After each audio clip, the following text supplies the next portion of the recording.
Good morning, friends. Welcome to my 45th lecture on business mathematics. Friends, we are discussing regarding mathematics and we have already covered three important chapters of mathematics. First, we have already covered measures of central tendency. Next, we have covered the chapter called determinants. And next, we have covered the chapter called matrices.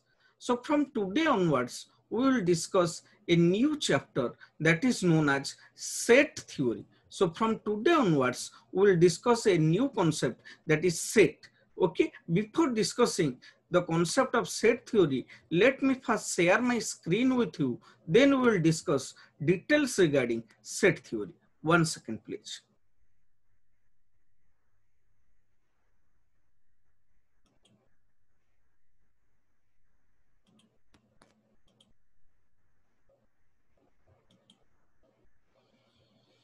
Okay, friends, in our day-to-day affairs, we use this type of words. What are these type of words? The first one, please mark. This is a bunch of key. We know, we tell it is a bunch of key. Okay. And this is a pack of cards. We play cards and we call it's a pack of cards. A horde of sheep. Okay. We in our village, we see this type of scene, a horde of sheep. We use other words like a team of players. Okay, so these are some sort of collections, some sort of groups, some sort of collections. So we know these are groups or collections. But in mathematics term, these groups or collections are denoted as set. In mathematics,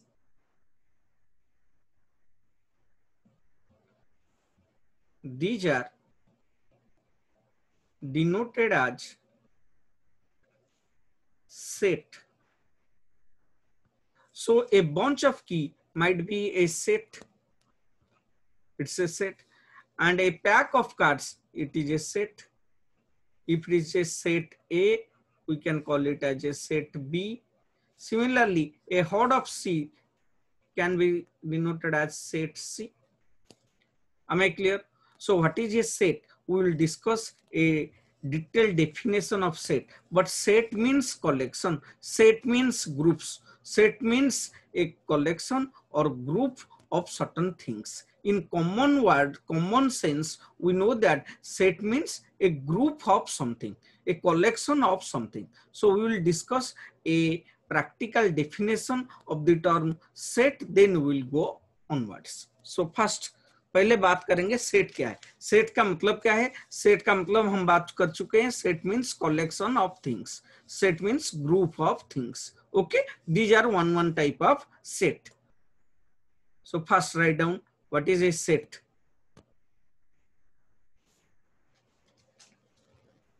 So definition.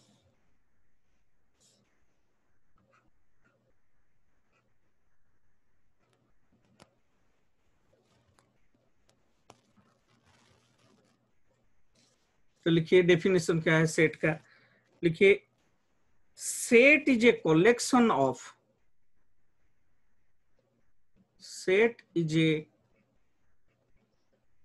collection of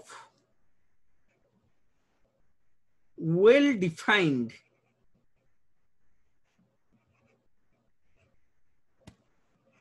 objects. So we will discuss each and every word of this. Set is a collection. Okay, each and every set is a collection, but collection of what? Well defined objects. So one word is well defined, another word is objects. Objects का मतलब क्या है? Objects का मतलब things. यहां पर ये की एक ऑब्जेक्ट है, ये की एक ऑब्जेक्ट है, ये की एक ऑब्जेक्ट है, ये एक ऑब्जेक्ट है, ये एक ऑब्जेक्ट है, ये एक ऑब्जेक्ट है, ये एक ऑब्जेक्ट है, ऑब्जेक्ट है, ये एक ऑब्जेक्ट है, ये एक ऑब्जेक्ट है, ये एक ऑब्जेक्ट है, ये एक ऑब्जेक्ट है. So these are objects. Okay, objects और elements. So these are elements और ऑब्जेक्ट्स.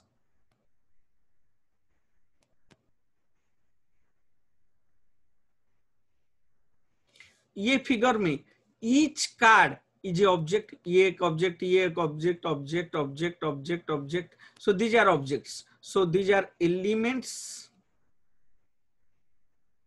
और objects.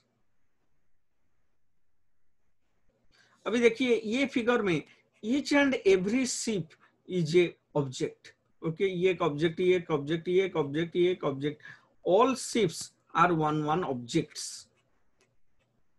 Okay, so what is object, समझ में आ रहा है क्या? ऑब्जेक्ट का मतलब क्या है? ऑब्जेक्ट का मतलब एलिमेंट्स। कलेक्शन का मतलब ग्रुप, तो set is a group of well defined elements. अभी मोस्ट इंपोर्टेंट कॉन्सेप्ट सेट में है well defined. What is well defined? Well defined का मतलब क्या है पहले समझेंगे। वेल डिफाइंड का मतलब क्या है, तो फर्स्ट लिखेंगे point number 1,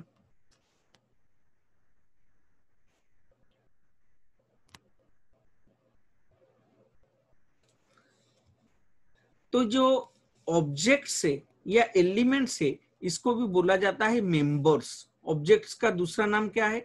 members. So these are the members of the set.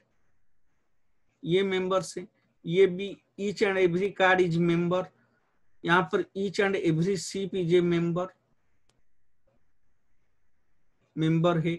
Object भी बोलते हैं, मेंबर भी बोलते हैं, और इसको क्या बोलते हैं? ऑब्जेक्ट भी बोलते हैं, मेंबर भी बोलते हैं, ओके, एलिमेंट्स भी बोलते हैं। सो अभी तक हम बात कर रहे थे सेट का मतलब क्या है। सेट क्या है? सेट एक कलेक्शन है, किसका? वेल डिफाइंड ऑब्जेक्ट्स का। तो मैं बताया था कलेक्शन का मतलब group, set is a group of well defined objects, objects का मतलब elements, but these elements must be well defined. Well defined का मतलब क्या है, तो देखेंगे वेल डिफाइंड का मतलब, वेल डिफाइंड का मतलब है ये जो एलिमेंट्स है it must be clearly defined.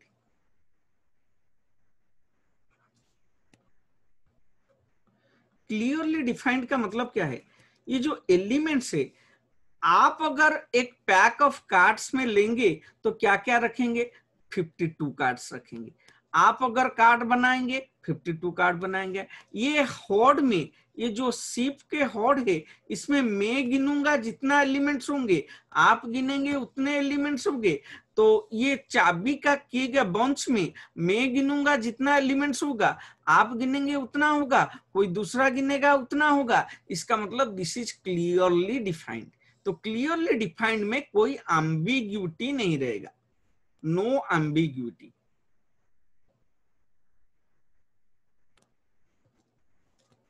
Meaning is same for all. अगर मीनिंग सबके लिए सेम नहीं है, वो सेट नहीं हो सकता है। क्लियर? तो वेल डिफाइंड का मतलब क्या है? Clearly defined. अभी हम एग्जाम्पल लेते हैं कौन सेट है कौन सेट नहीं है। तो मैं बताऊंगा एक एक चीज, आपको बताना है वो सेट है या सेट नहीं है। तो पहला चीज बात करते हैं, first point,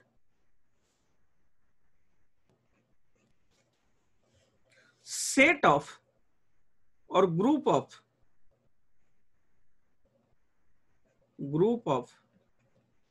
all days in a week. Is it a set or not? Is it clearly defined or not? Yes, it is clearly defined because आपके लिए जितना डेज है एक वीक में, मेरे लिए वो है। कौन कौन सा डे होगा एक वीक में? सर फर्स्ट होगा Sunday, next Monday, next Tuesday, next Wednesday, next Thursday, next Friday, next Saturday. तो आपके लिए ये सब है, मेरे लिए भी ये सब है। It is clearly defined. जो भी आदमी ये ग्रुप का सेट बनाएगा, एलिमेंट सब सेम रहेंगे, तो it is a set. So it is a set. Next second example देता हूं, example number 2, group of natural numbers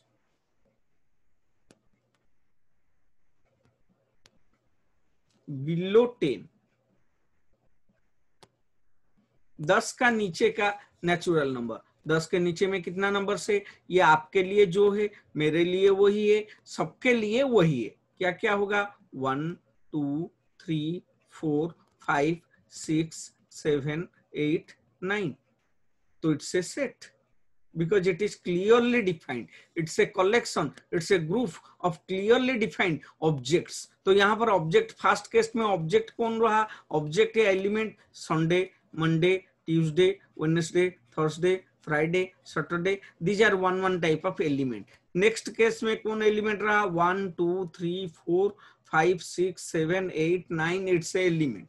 बात समझ पा रहा है क्या, group of natural numbers below 10, it's a set. Next third example देता हूं,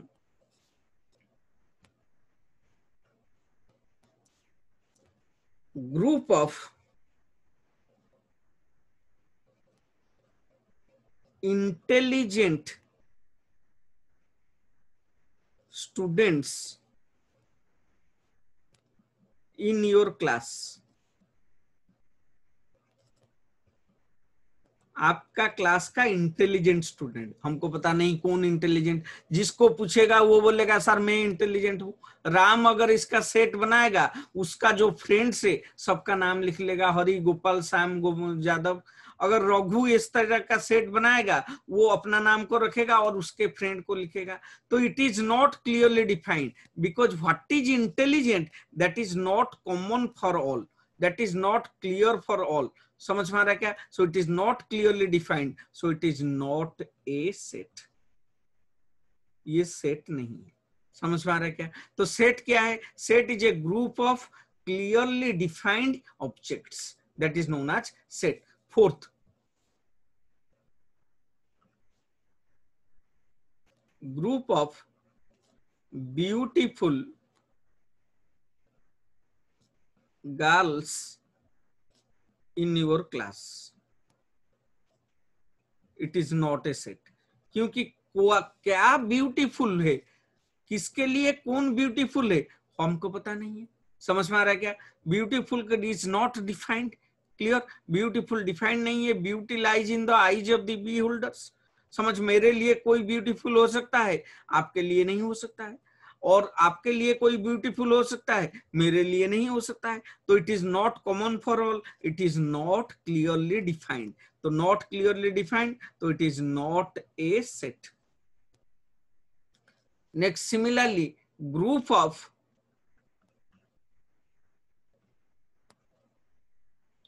handsome boys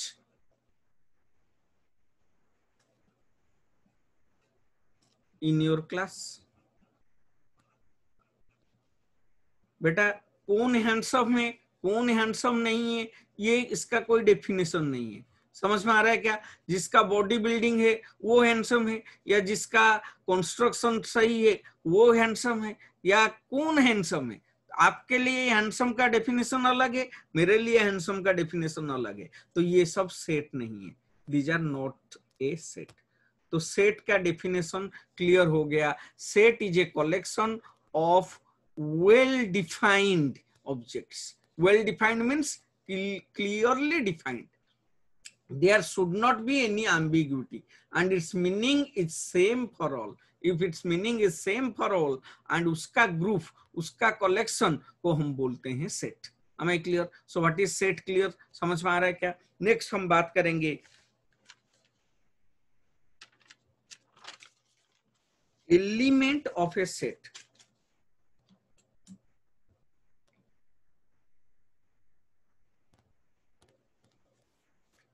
तो नेक्स्ट पॉइंट लिखो,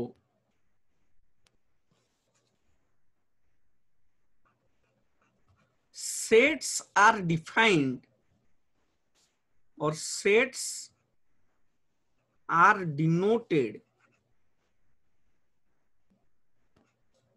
विथ ए कैपिटल लेटर। इसका मतलब set are denoted with a capital letter का मतलब सेट को ऐसे बोलते हैं, A is a set, B is a set, C is a set, D is a set, E is a set, F is a set, G is a set, H is a set, like this, Z is a set. So sets are generally denoted by a capital letter. Set को कैसे हम denote करते हैं? एक capital letter में set को denote करते हैं. बात समझ में आ रहा है क्या? Example. Next, the objects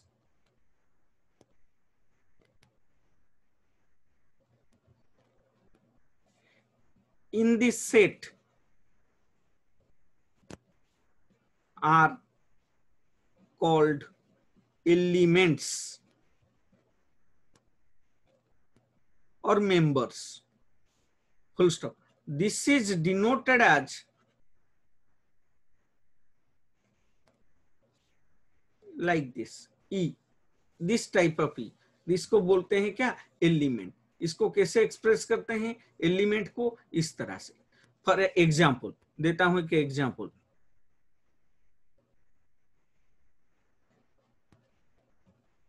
suppose A is a set and the elements of the set are generally expressed within this type of bracket.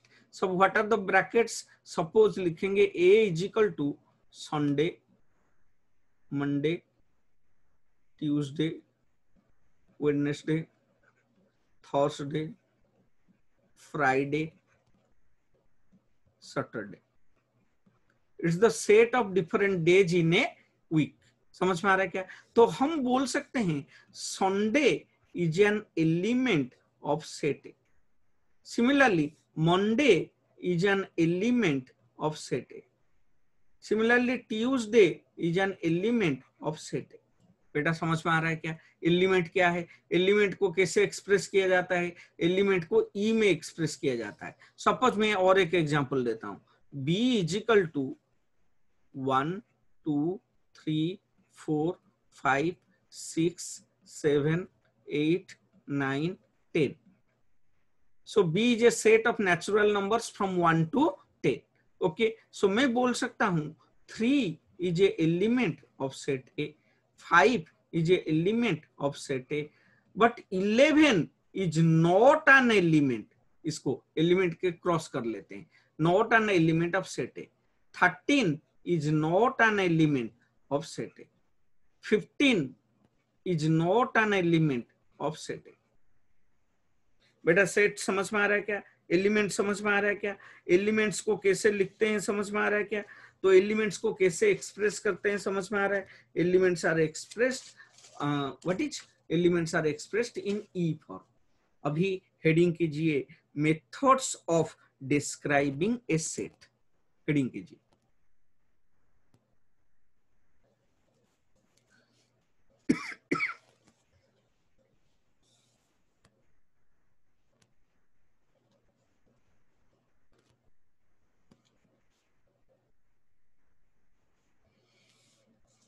Heading कीजिए methods of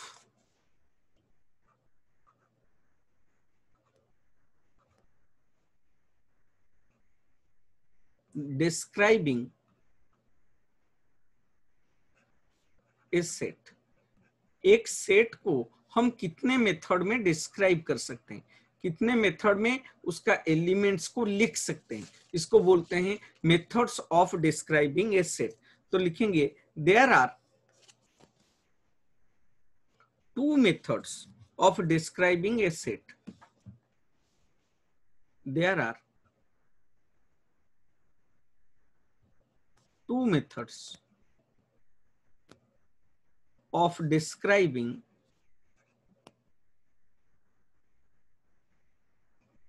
a set.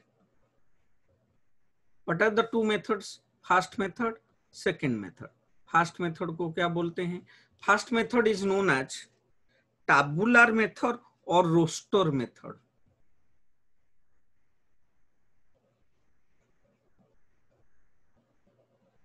tabular method बोलते हैं या इसको क्या बोलते हैं?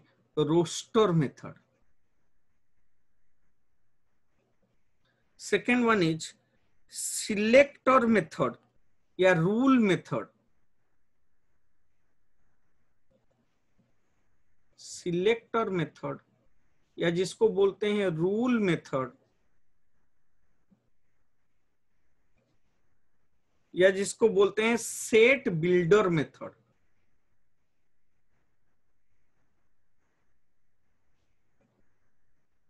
So there are two methods of expressing sets. What are the two methods? First one is tabular method, second one is selector method या rule method या set builder method. तो पहले बात करेंगे कौन सा मेथड, tabular method या roster method। Reading कीजिए, tabular method oblique roster method।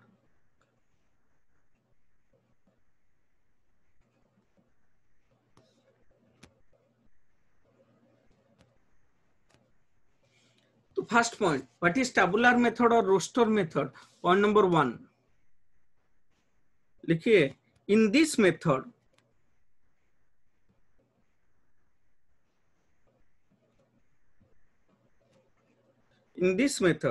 the elements of the set, elements का मतलब क्या है, objects, the elements of the set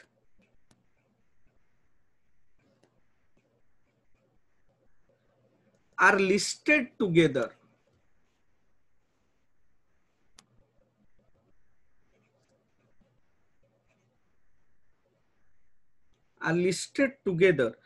and are placed within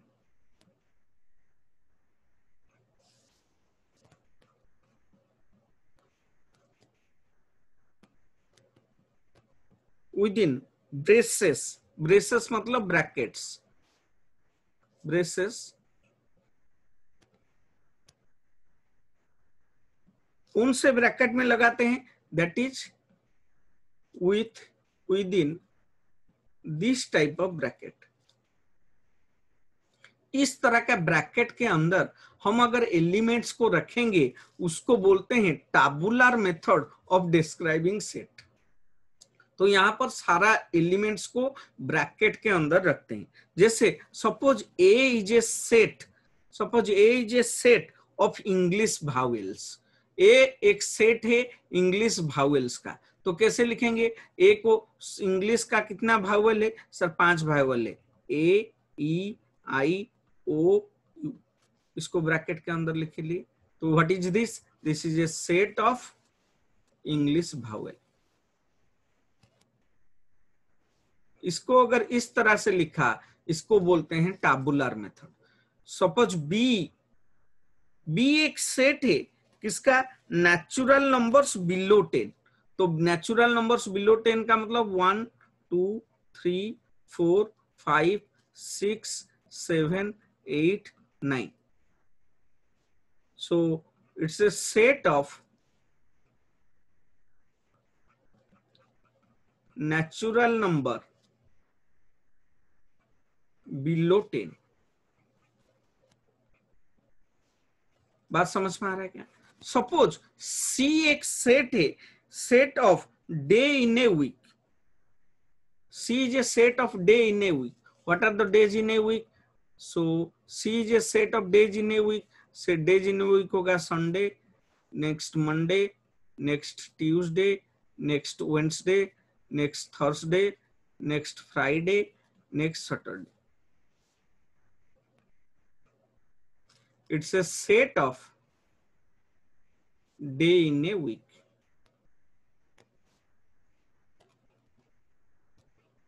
Okay, so this is tabular method or roster method of expressing set. There is another method of expressing set that is known as selector method या rule method.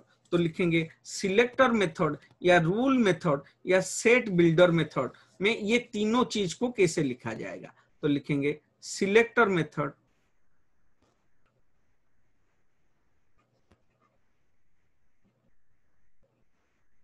Oblique rule method oblique set builder method.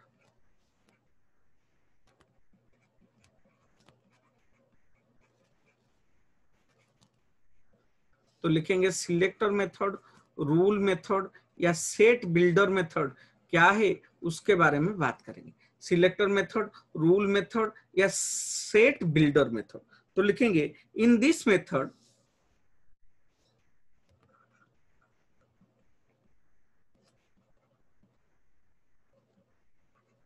in this method, we write a set. We write a set by some special property. By some special property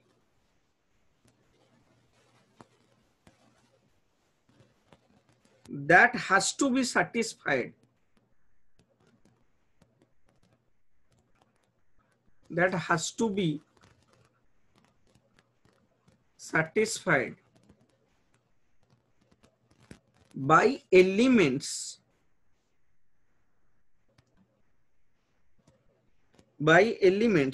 to become the member of the set.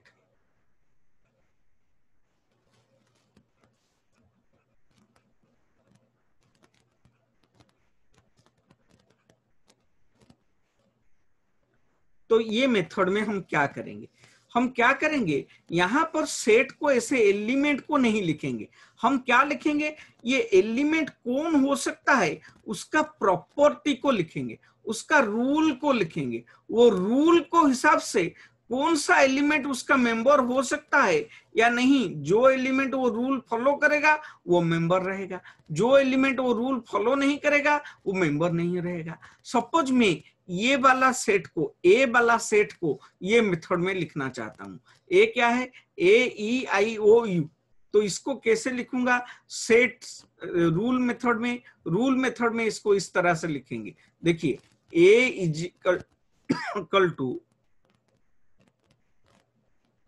पहले शुरू करते हैं, X such that, X मतलब X एक member है, X such that X is a vowel in English language.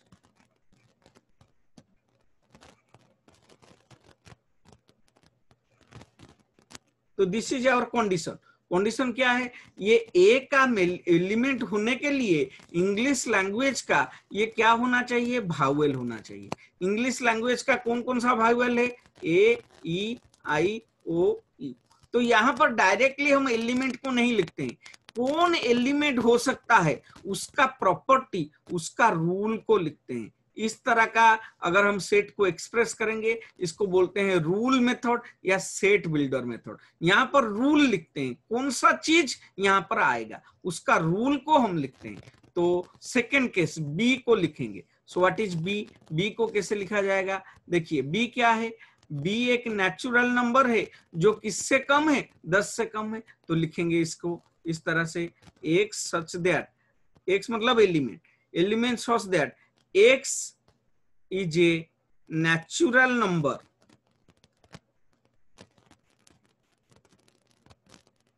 less than 10। तो यहां पर एलिमेंट कौन होगा, एक नेचुरल नंबर होगा जो किससे कम है, 10 से कम है। अगर हम इस तरह का लिखे, इसको बोलते हैं rule method of expressing set. अच्छा, ये सी को कैसे एक्सप्रेस करेंगे, देखिए सी को, सी क्या है, Sunday, Monday, Tuesday, Wednesday, Thursday, Friday, Saturday, इसका मतलब it's a day in a week. तो इसको लिखेंगे X such that x is a day in a week. बात समझ में आ रहा है क्या, वही चीज को हम एलिमेंट वाइज लिख सकते हैं, तो उसको बोलेंगे रोस्टर मेथड या टैबुलर मेथड। वही चीज को हम अगर रूल वाइज लिखेंगे, उसको बोलेंगे रूल मेथड, या जिसका नाम क्या है, उसका नाम है रूल मेथड या सिलेक्टर मेथड या सेट बिल्डर मेथड।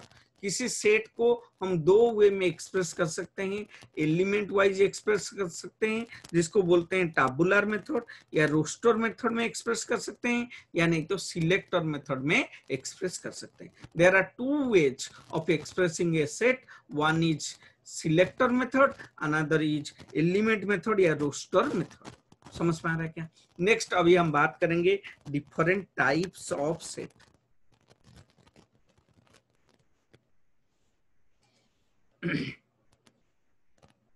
हेडिंग कीजिए types of set.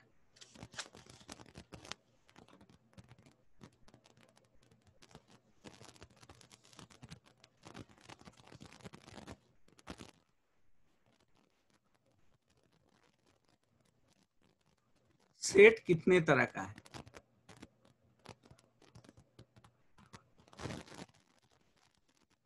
Types of set, पहले लिखेंगे finite set and infinite set. तो फर्स्ट लिखेंगे finite set.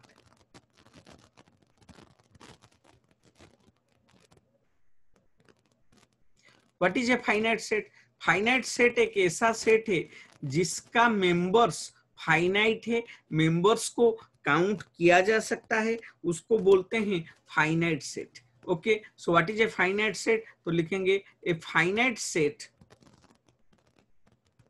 a set is called finite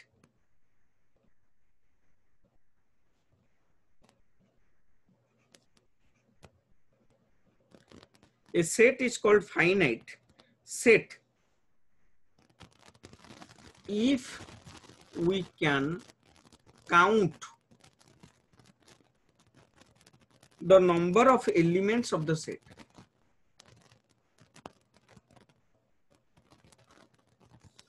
Number of elements of the set. अगर एक set का number of element को हम गिन सकते हैं उसको बोलते हैं फाइनाइट सेट। तो if you can count the number of elements तो उसको बोलते हैं क्या? Finite set. एग्जाम्पल देते हैं।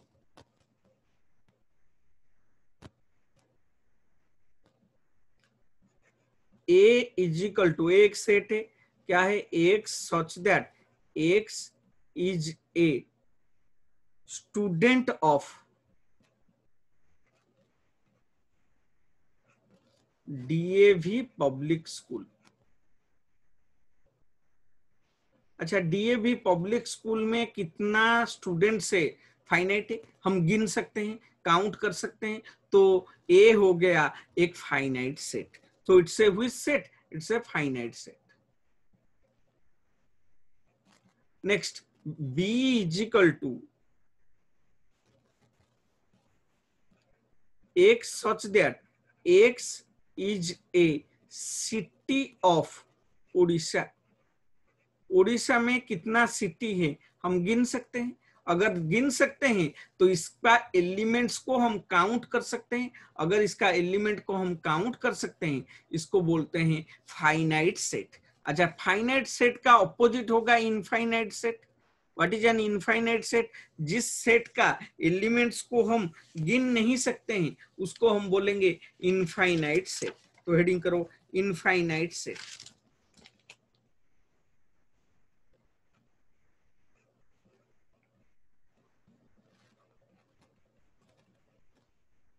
What is an infinite set? तो लिखेंगे a set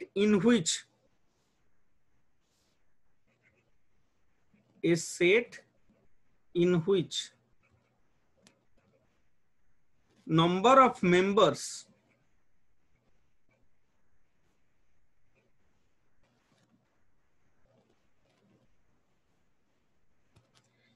cannot be counted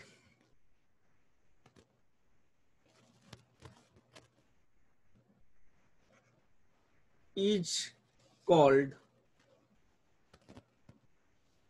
an infinite set। तो यहां पर number of members can not be counted. किसका? Members can not be counted. Example देता हूं।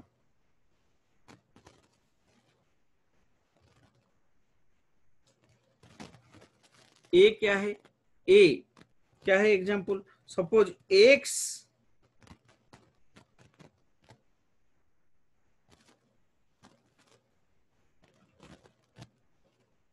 such that x is a natural number। बेटा natural number कितना है हमको पता नहीं, क्योंकि ये हो सकता है कितना 1 2 3 4 5 dot dot dot dot dot dot dot dot up to N. हमको पता नहीं है एन का वैल्यू कितना है। N is infinite, up to infinite तक चलेगा। क्या है? This is known as natural number. इसका कितना मेंबर्स हैं, कितना एलिमेंट्स है, कैन नॉट बी काउंटेड। समझ में आ गया? So B is equal to x such that x is the number of dots, the dots in a line.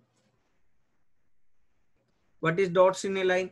बहुत सारा छोटा छोटा डॉट्स मिलकर एक लाइन बनता है। समझ में आ रहा है क्या? तो ये एक लाइन के अंदर कितना डॉट्स है? इनफाइनाइट डॉट्स है। समझ में आ गया? तो उसको हो जाएगा क्या? Infinite set. तो what is finite set? Finite set एक ऐसा सेट है जहां पर मेंबर्स कितने हैं हम काउंट कर सकते हैं। इनफाइनाइट सेट एक ऐसा सेट है जहां पर मेंबर्स कितने हैं हम काउंट नहीं कर सकते। इसको बोलते हैं फाइनाइट सेट और दूसरे को बोलते हैं इनफाइनाइट सेट। नेक्स्ट थर्ड लिखेंगे, single member set.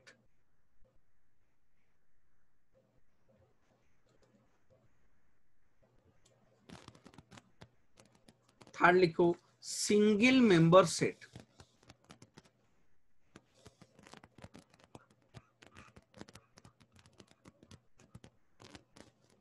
Single member set. What is a single member set? एक सिंगल मेंबर सेट कौन सा है? सिंगल मेंबर सेट एक ऐसा सेट है जिसमें सिर्फ एक ही एलिमेंट है, उसको बोलते हैं सिंगल मेंबर सेट। तो लिखेंगे सिंगल मेंबर सेट क्या है? तो ए set which has only one member, a set which has only one member, जिस सेट में सिर्फ एक ही मेंबर है, is called single member set.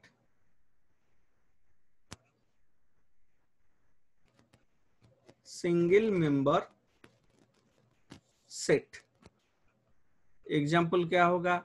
Example लिखो, a इज इक्वल टू 5, कितना मेंबर है? एक। b इज इक्वल टू 8, कितना मेंबर है? एक। c इज इक्वल टू 105, कितना मेंबर है? एक। इस तरह का सेट को बोलते हैं सिंगल मेंबर सेट। तो जिस सेट में सिर्फ एक ही मेंबर है उसको बोलते हैं single member set. Only one member, the set having only one member is known as single member set. Next, fourth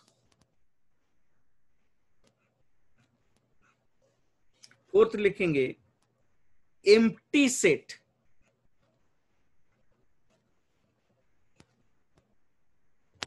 oblique null set। What is empty set और नॉल सेट? जिस set में कोई भी member नहीं है उसको बोलते हैं एम्प्टी सेट और नॉल सेट। जिस सेट का कोई मेंबर नहीं है, इसका मतलब वो सेट में कोई एलिमेंट ही नहीं है, उसको बोलते हैं सिंगल नॉल सेट और एम्प्टी सेट। तो लिखेंगे it is a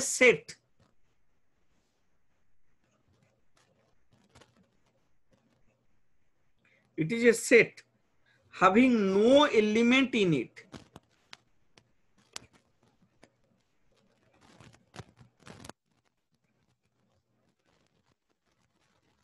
it is a set having no element in it, so it is called which set? It is called empty set.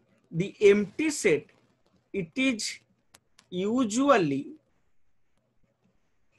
denoted as phi. It is usually denoted as phi, phi, इसको phi पढ़ते हैं। तो phi set is an empty set or null set। तो लिखेंगे example,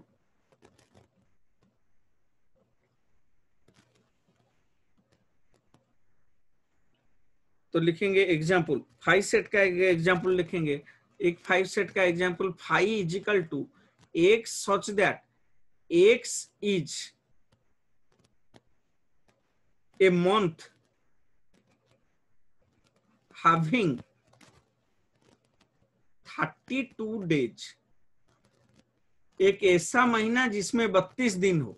अरे जनवरी, फरवरी, मार्च, अप्रैल, मई, जून, जुलाई, अगस्त, सितंबर, अक्टूबर, नवंबर, दिसंबर, 12 तो महीना है। 12 महीने में किसी भी एक महीने में 32 दिन है क्या? नहीं, मैक्सिमम तो 31 डे हो सकता है। तो इसीलिए phi set, it's a phi set। समझ में आ रहा है क्या? और एक एग्जांपल दे रहा हूं 5 सेट का, तो 5 सेट का, सो 5 इज इक्वल टू, तो लिखेंगे x सच दैट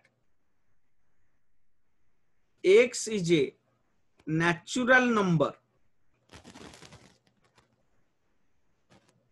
बिलो 1। एक से कम कोई नेचुरल नंबर तो एक से शुरू होता है। Zero is a special type of number, zero is not a natural number, zero is a special type of number. Natural number always starts from 1, तो 1 से नीचे कोई नेचुरल नंबर नहीं है। समझ में आ रहा है क्या? नेक्स्ट 5 गया। नेक्स्ट और एक 5 का एग्जांपल देता हूं, 5 सेट का। एक सच that x is a number whose square is negative।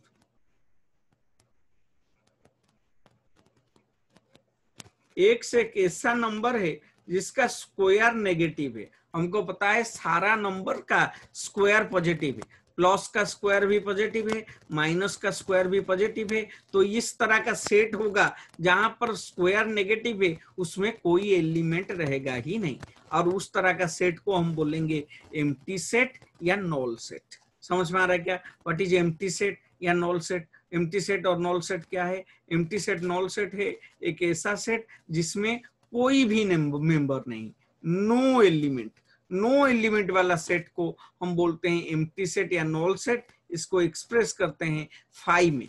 am I clear? Next 5 number लिखेंगे डिसजॉइंट सेट। हेडिंग करो 5 number disjoint set.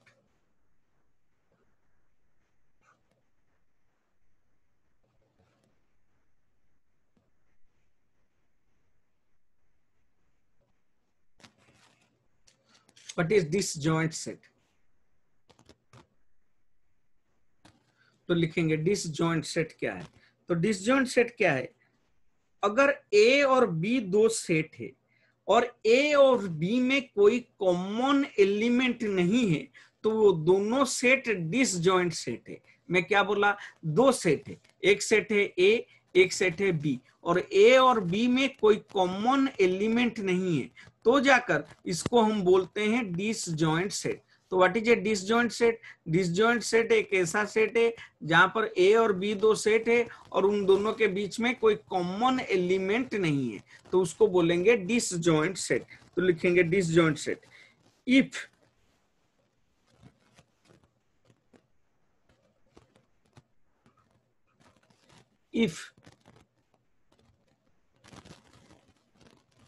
no element of A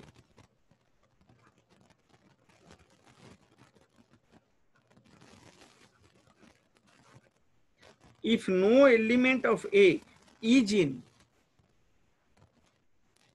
B, what is A? A is a set, B is a set. No element of A is in B, A का कोई element B में नहीं है, and no element of B is in A, then A and B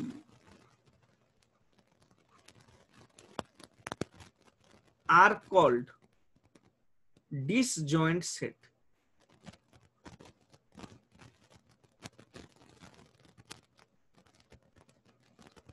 इसका मतलब क्या है? A और B दो सेट है, A का कोई एलिमेंट B में नहीं है या B का कोई एलिमेंट A में नहीं है, तो उसको क्या बोलेंगे? Disjoint set. इसका मतलब इन दोनों में कोई कॉमन एलिमेंट नहीं है, तो इसका मतलब two sets are called disjoint set if they do not have any common element। अगर दो सेट के बीच में कोई कॉमन एलिमेंट नहीं है, नो कॉमन एलिमेंट, तो उसको बोलेंगे disjoint set. Example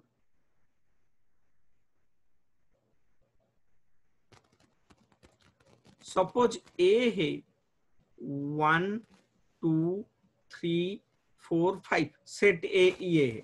set B है 6 7 8 9 10, ये सब एलिमेंट है। तो ए का कोई एलिमेंट बी में है क्या? नहीं। सर बी का कोई एलिमेंट ए में है क्या? नहीं। तो इसका मतलब ये दोनों डिसजॉइंट सेट है। ए और बी में कोई कॉमन एलिमेंट है क्या? नहीं। अगर मैं इसको एक ऐसा डायग्राम में बनाऊं जिसको हम वेन डायग्राम बोलते हैं, इसके बारे में बाद में पढ़ेंगे वेन डायग्राम क्या है। तो ये अगर ए सेट है और ये अगर बी सेट है, ये दोनों में कोई कॉमन नहीं है। तो अगर कोई कॉमन नहीं है, ए और बी इज डिसजॉइंट सेट। ए और बी कौन सा सेट है? Disjoint set. कोई कॉमन नहीं है, उसको बोलते हैं डिसजॉइंट सेट। अगर कॉमन है, उसको बोलते हैं ओवरलैपिंग सेट। अगर कॉमन नहीं है, डिसजॉइंट सेट। कॉमन है तो क्या? Overlapping set. तो नेक्स्ट वाला पॉइंट लिखो, डिसजॉइंट सेट के बाद overlapping set.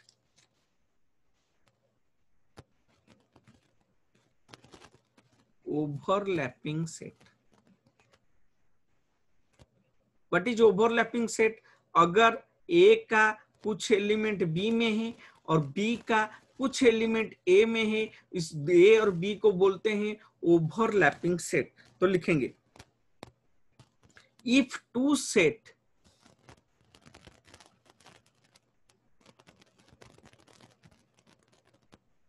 A and B has some common element। A और B दो सेट है जिसमें कॉमन एलिमेंट्स है, it is called overlapping set. एक सेट के ऊपर दूसरा सेट है, इसको बोलते हैं ओवरलैपिंग सेट। कोई कॉमन एलिमेंट है, इन दोनों के बीच में कॉमन एलिमेंट्स है। एग्जाम्पल ओवरलैपिंग सेट का एग्जाम्पल,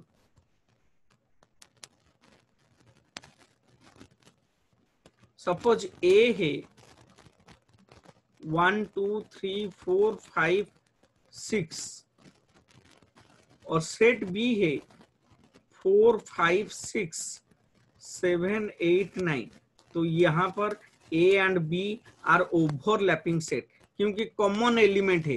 कौन सा कॉमन एलिमेंट है? ये 4 5 6 यहां पर है, 4 5 6 यहां पर है, तो ये कॉमन एलिमेंट है। तो these are known as overlapping set. तो in this case A and B are overlapping set. अभी देखेंगे इसका अगर डायग्राम बनाएंगे, ए एंड बी ओवरलैपिंग कैसे होगा? इन दोनों में कुछ कॉमन होगा, ए और बी में कुछ कॉमन होगा तो ओवरलैपिंग होगा। ये सेट ए है और सपोज ये सेट बी है, तो पहला ओवरलैपिंग हो गया तो कॉमन एलिमेंट आ गया। तो अगर कॉमन एलिमेंट कौन सा है? ये वाला पोर्शन दोनों सेट में है, तो कॉमन एलिमेंट है, तो इसको बोलते हैं ओवरलैपिंग सेट। बेटा समझ में आ रहा है क्या? What is overlapping set, what is disjoint set? Disjoint set में कोई कॉमन एलिमेंट नहीं है, लेकिन ओवरलैपिंग सेट में कॉमन एलिमेंट है। ओवरलैपिंग सेट में कॉमन एलिमेंट है, डिसजॉइंट सेट में कोई कॉमन एलिमेंट नहीं है। तो दो टाइप का सेट गया, डिसजॉइंट सेट और ओवरलैपिंग सेट। डिसजॉइंट सेट का ऑपोजिट है ओवरलैपिंग सेट। नेक्स्ट लिखेंगे, नेक्स्ट हेडिंग कीजिए इक्वल सेट।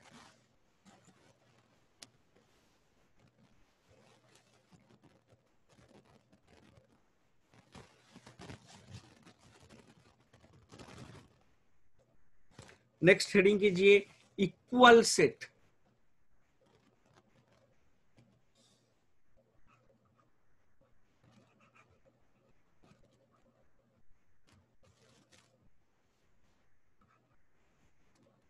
सपोज दो सेट है, एक सेट है ए, एक सेट है बी। ए में जो एलिमेंट है बी में वही एलिमेंट है, और बी में जो एलिमेंट है ए में वही एलिमेंट है, एग्जैक्टली वही एलिमेंट्स है। तो उसको बोलते हैं इक्वल सेट। समझ में आ रहा है क्या? ए का सारा एलिमेंट बी में है, बी का सारा एलिमेंट ए में है, उसको बोलते हैं इक्वल सेट। उसका डेफिनेशन लिखेंगे तो लिखेंगे two sets A and B, two sets A and B are said to be equal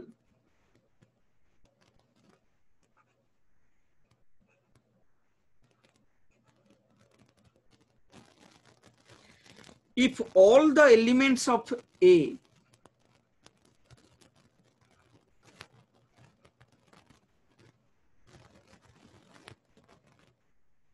belongs to B, A का सारा एलिमेंट B का है, and all elements of B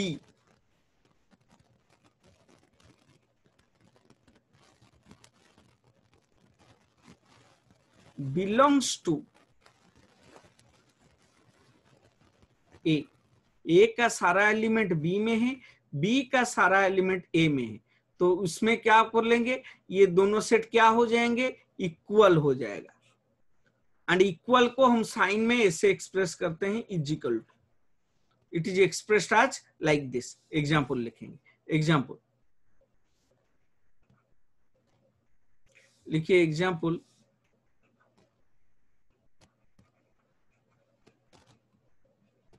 suppose A is equal to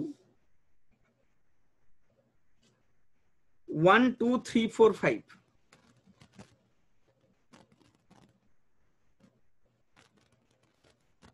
B is equal to 5 4 1 2 3। बेटा A में 1 2 3 4 5 है, A में 1 है, B में भी 1 है, अच्छा A में 2 है, B में भी 2 है, A में 3 है, B में भी 3 है, A में 4 है, B में भी 4 है, A में 5 है, B में भी 5 है, A का सारा एलिमेंट B में है, B का सारा एलिमेंट A में है, therefore A is equal to B, set A is equal to set B, इसको बोलते हैं इक्वल सेट। समझ में आ रहा है क्या? फिर और एक एग्जांपल देता हूं, suppose A is equal to, लिखेंगे ए बी सी, अच्छा B is equal to A A A B B B B C C. अभी देखेंगे ए में ए है, बी में भी ए है, ए में बी है, बी में भी बी है, ए में सी है, बी में भी सी है, तो इसका सारा एलिमेंट, ए का सारा एलिमेंट बी में है, बी का सारा एलिमेंट ए में है, therefore A is equal to B. इसका मतलब ऑर्डर और number of repetition does not matter while calculating equal of the set. Order मतलब ये कौन से ऑर्डर में है, बी कौन से ऑर्डर में है, यहाँ पर ऑर्डर अलग है, यहाँ पर रिपीटेशन अलग है, फिर भी ये दोनों सेट इक्वल है, तो नोट में लिखेंगे, इक्वल सेट का नोट में लिखेंगे,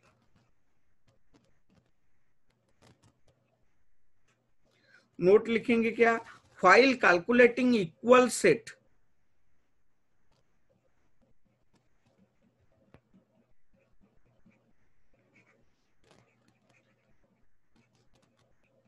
इक्वल सेट जब कैलकुलेट करते हैं, the ordering and number of repetition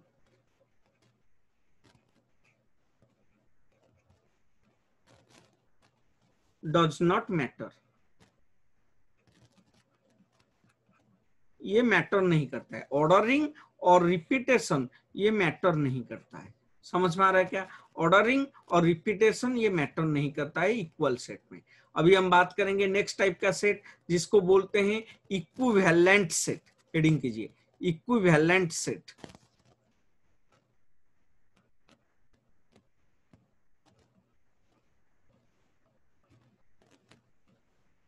what is equivalent set? लिखेंगे इक्विवेलेंट सेट क्या है, एग्जाम्पल लिखिए। इफ इक्विवेलेंट सेट क्या है, सपोज दो सेट है ए और बी, ए में जितना नंबर ऑफ एलिमेंट्स है, ए में 5 एलिमेंट्स है और बी में भी 5 एलिमेंट है, तो ए सेट और बी सेट इक्वल नहीं होंगे, इक्विवेलेंट हो जाएंगे। समझ में आ रहा है क्या?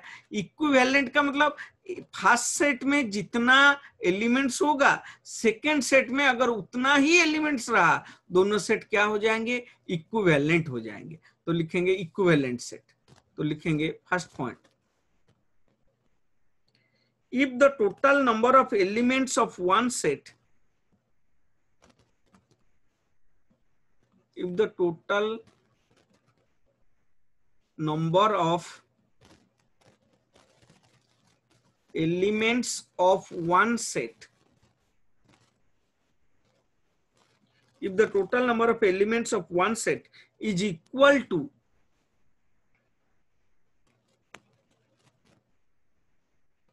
total number of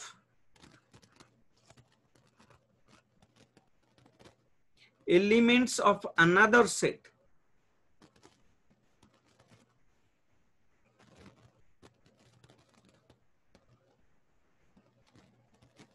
then the two sets are said to be equivalent. Then the two sets are said to be equivalent. What is equivalent? देखते हैं, एग्जाम्पल देंगे तो क्लियर होगा। तो लिखेंगे example,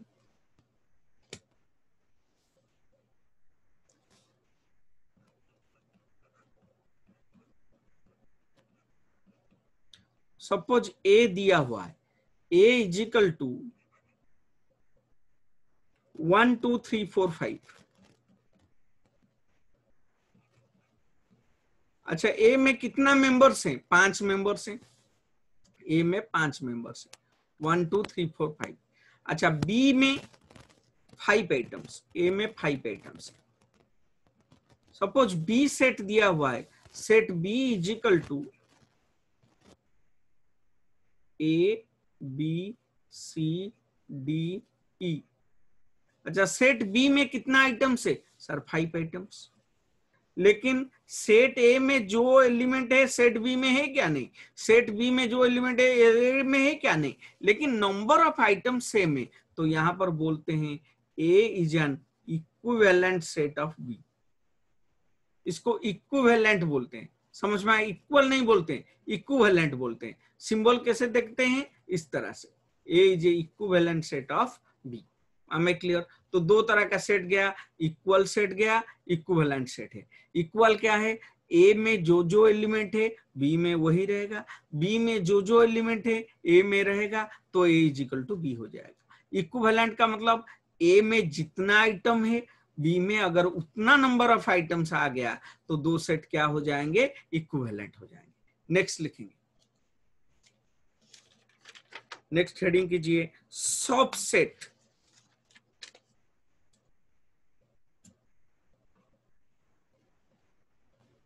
subset and superset.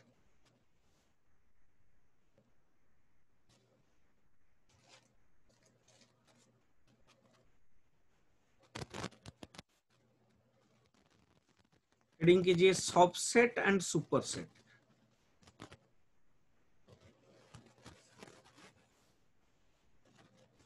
First subset,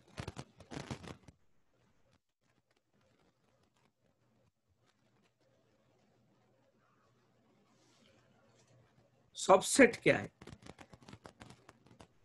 तो अगर दो सेट है, set A set B, set A में जो जो एलिमेंट है सेट बी में वही एलिमेंट्स है, उसके अलावा और कुछ है, तो उस टाइप का केस में A will be a subset of B. Example देते हैं, तो पहले लिखेंगे what is subset. If each element of set A, if each element of set A belongs to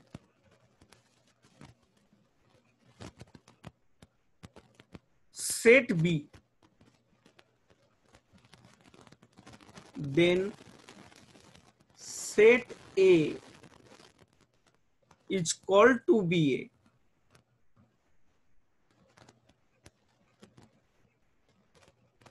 subset of set B। Example देते हैं, clear हो जाएगा। तो देखेंगे एग्जाम्पल, सपोज एग्जाम्पल दिया हुआ है A is equal to 1 2 3 4 5 and B is equal to 1 2 3 4 5 6 7 like this। तो A का सारा एलिमेंट B में है, लेकिन B का सारा एलिमेंट A में नहीं है। A का सारा एलिमेंट B में है, B में उससे कुछ और है। A में 1 2 3 4 5 है, B में 1 2 3 4 5 है, उसके अलावा 2 आइटम एक्स्ट्रा है। समझ में आ गया? तो in this case we will call A is a subset of B। Subset का ये सिंबल है, तो क्या लिखेंगे? A is a subset of B। Subset समझ में आ रहा है क्या? सबसेट कैसे बनता है? अगर सारा एलिमेंट A का B में है, लेकिन सारा एलिमेंट B का A में नहीं है, तो A is a subset of B। अभी लिखेंगे सुपर सेट।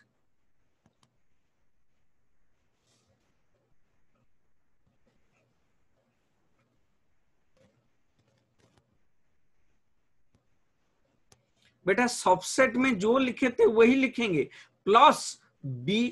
तो 2 सेट है, A और B।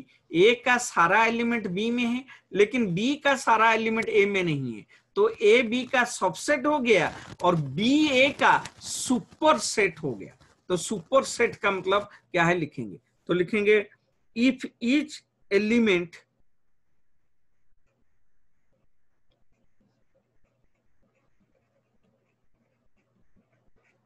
of set A belongs to set B and there exists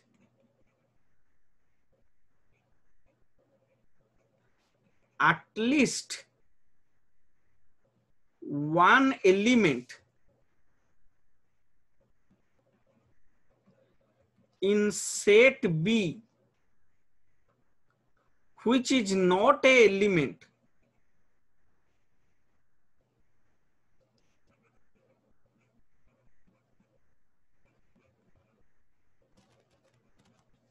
in set A, then A is called a proper subset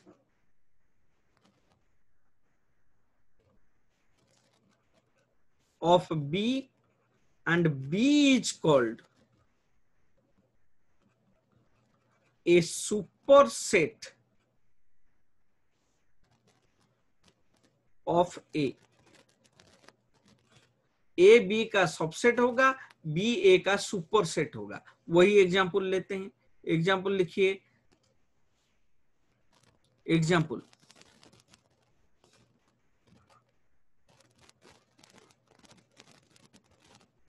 suppose A दिया हुआ है 1 2 3 4 5 and B दिया हुआ है 1 2 3 4 5 6 7। तो इस केस में A is A proper subset of B, proper subset of B and B is a superset. Superset को कैसे लिखते हैं? सबसेट का उल्टा। B is a superset of A। तो B is a superset of A।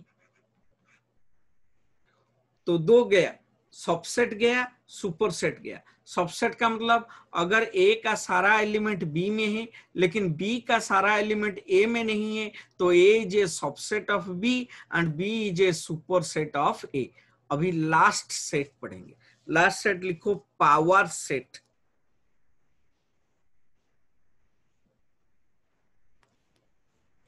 Power set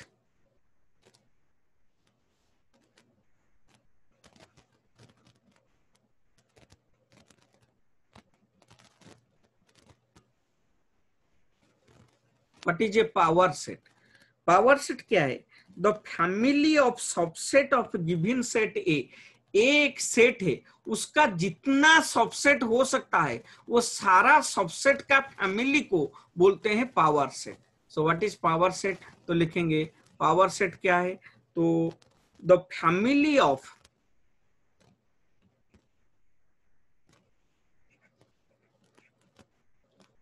subset of set A is called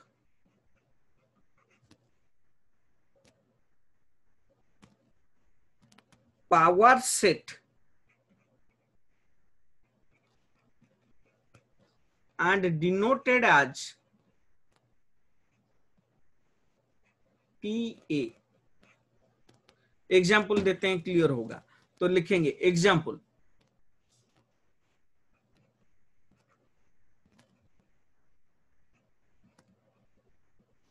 suppose A is equal to 1 2 3। तो इसका power A, इसमें क्या क्या सबसेट हो सकता है उनका फैमिली को हम बोलते हैं क्या? पावर सेट, जिसको बोलते हैं PA। PA कितना होगा? इसका एक सबसेट एक हो सकता है, दो भी एक सबसेट हो सकता है, तीन भी एक सबसेट हो सकता है, फिर एक दो एक सबसेट हो सकते हैं, फिर एक तीन एक सबसेट हो सकता है, फिर दो तीन एक सबसेट हो सकते हैं। Next, so this is the power set of set ए। समझ में आ रहा है क्या? अच्छा, 1 2 3 भी 1 2 3 का सबसेट हो सकते हैं। This is the power set of A. Power set का मतलब क्या है? It is a set of subset, set of subset, it is a family of subset of set ए। तो ये सारा को मिलाकर हमारा आता है पावर सेट। क्लियर है क्या? तो यहां तक समझ में आ रहा है क्या? पावर सेट क्या है? It is the family of subset of a particular set is known as power set. एक सेट से कितना सबसेट मिल सकता है, उन सबको मिला दो तो जो आता है उसको बोलते हैं power set. Okay, so with this we complete our classification of set. Before concluding my session, let me first repeat you, if you have not subscribed to my YouTube channel, kindly subscribe to my YouTube channel. My YouTube channel is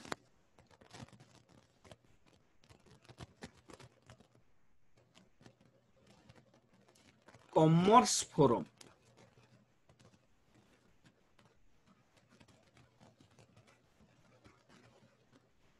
Once you subscribe the channel, kindly press the bell icon, and if you like my videos, kindly press the like button, and if you have any doubt, you can mail me in my email ID. My email ID is biswamishra, biswamishra@gmail.com. Thank you. Thank you for watching my videos. Thank you. Thank you. Thank you all. Have a nice day. Thank you.